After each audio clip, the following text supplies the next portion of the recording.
আসসালামু আলাইকুম। সংবাদে আপনাদের সবাইকে স্বাগত জানাচ্ছি। আমি ফিরোজ তোহা। শুরুতেই সংবাদ শিরোনাম। বাংলাদেশের সর্বশেষ গুরুত্বপূর্ণ আপডেট সংবাদে আপনাকে স্বাগত। শুরুতে সংবাদ শিরোনাম, পরে বিস্তারিত। শুরুতেই জানাবো, কক্সবাজারে বিমান ঘাঁটিতে সংঘর্ষের ঘটনার বিস্তারিত বিবরণ দিল আইএসপিআর। কক্সবাজারে বিমান বাহিনীর ঘাঁটিতে গুলিতে যুবক নিহত হয়েছে বলে যে অভিযোগ উঠেছে সেটিকে অপপ্রচার বলে জানিয়েছে আন্তঃবাহিনী জনসংযোগ পরিদপ্তর আইএসপিআর। এরপর জানাবো, সাজেকে ভয়াবহ অগ্নিকাণ্ড নিয়ন্ত্রণে সেনাবাহিনীর এবং ফায়ার সার্ভিস সাধারণ লোকজন। রাঙামাটির পর্যটন কেন্দ্র সাজেকে ভয়াবহ অগ্নিকাণ্ডের ঘটনা ঘটেছে। আগুন নিয়ন্ত্রণে কাজ করছে ফায়ার সার্ভিস, সেনাবাহিনী ও স্থানীয়রা। সোমবার 24শে ফেব্রুয়ারি দুপুর আনুমানিক 12:30টার দিকে এই অগ্নিকাণ্ডের ঘটনা ঘটে। রুইলুই পাড়ায় অবস্থিত মন্টানা রেস্তোরাঁ সহ আশপাশে আগুন ছড়িয়ে পড়ে। এদিকে স্বরাষ্ট্র উপদেষ্টার পদত্যাগের দাবিতে পদযাত্রা শিক্ষা ভবনের সামনে পুলিশের বাধা। স্বরাষ্ট্র মন্ত্রণালয়ের দিকে গণপদযাত্রা শুরু হয়েছে সোমবার 24 ফেব্রুয়ারি বেলা 2:30টার দিকে। কেন্দ্রীয় শহীদ মিনার থেকে এই গণপদযাত্রা শুরু হয়ে টিএসসি পেরিয়ে স্বরাষ্ট্র মন্ত্রণালয়ের দিকে যায়। তবে পুলিশের বাধায় শিক্ষার্থীদের এই গণপদযাত্রা পণ্ড হয়ে গিয়েছে।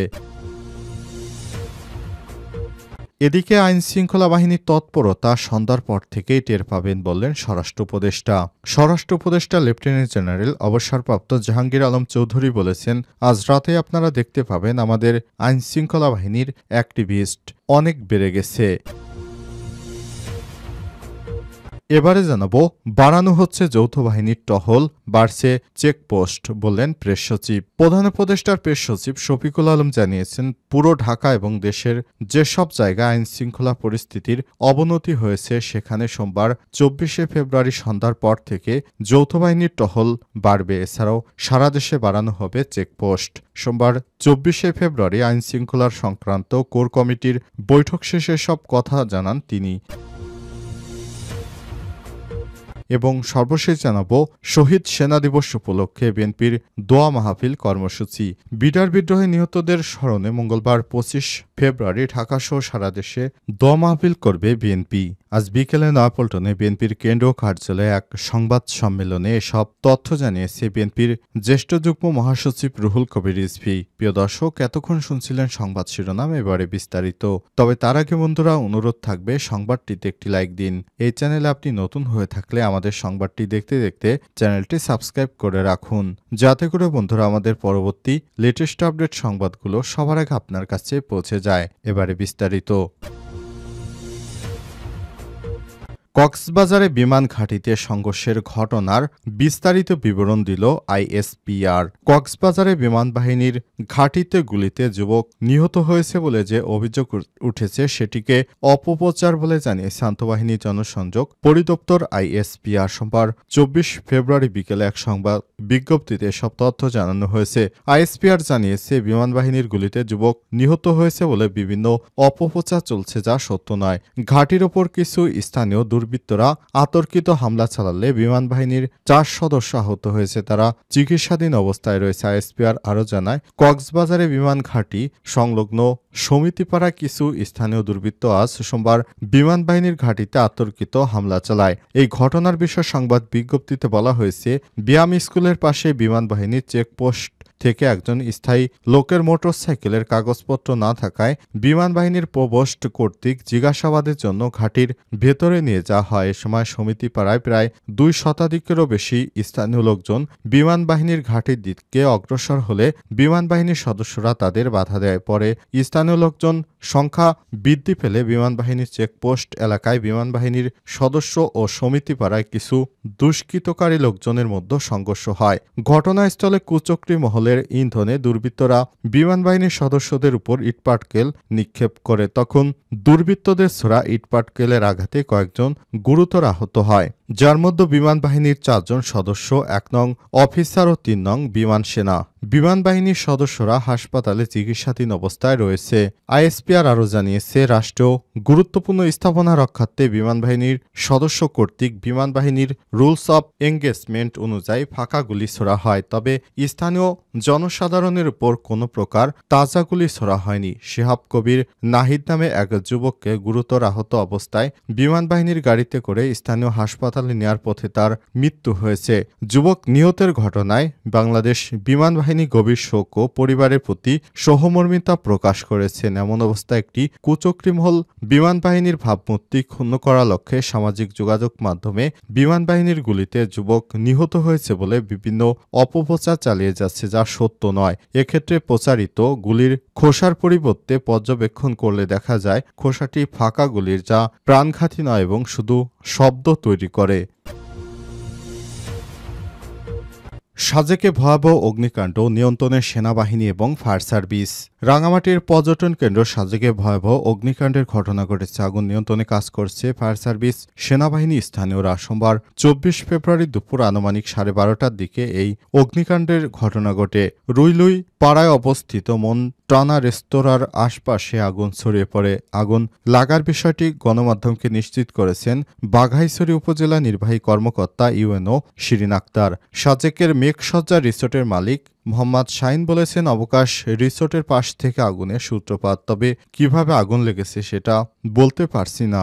আগুনে 30টির মতো রিসোর্ট পুড়ে ছাই হয়ে গেছে। স্বরাষ্ট্র উপদেষ্টার পদত্যাগের দাবিতে পদযাত্রা, শিক্ষা ভবনের সামনে পুলিশের বাধা।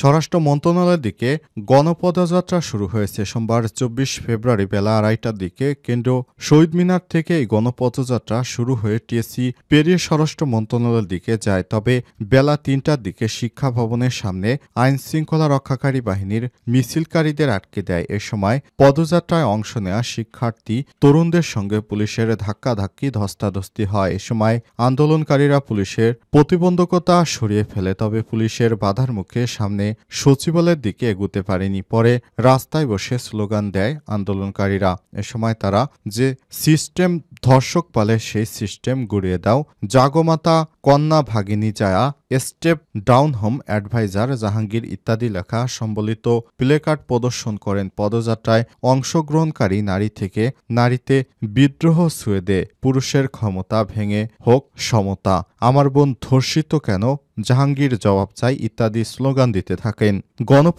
পদযাত্রা অংশগ্রহণকারীরা বলেছেন, সারা দেশে অব্যাহত ধর্ষণ ও নারী নিপীড়ন বন্ধে কার্যকর পদক্ষেপ গ্রহণ, অবিলম্বে ধর্ষণ ও নিপীড়নের সব ঘটনার বিচার এবং সংশ্লিষ্ট আইনগুলো যৌক্তিক সংস্কার করতে হবে। তবে এর আগে স্বরাষ্ট্র উপদেষ্টাকে অবশ্যই পদত্যাগ করতে হবে। এর আগে শহীদ মিনারে সমবেত হয়ে তরুণ ও শিক্ষার্থীরা কর্মসূচির মূল্য ব্যানার ও বিভিন্ন পোস্টার প্লেকার্ড লিখেছেন। এ সময় পোস্টার প্লেকার্ড পাহাড় থেকে সমতল, সকল ধর্ষকের বিচার চাই, বিচারহীনতার সংস্কৃতি, ধর্ষণের রাজনীতি, আমরা জন্ম থেকে শহীদ, তনু ধর্ষণ ও হত্যার বিচার কই ইত্যাদি প্রতিবাদী স্লোগান লেখা হয়।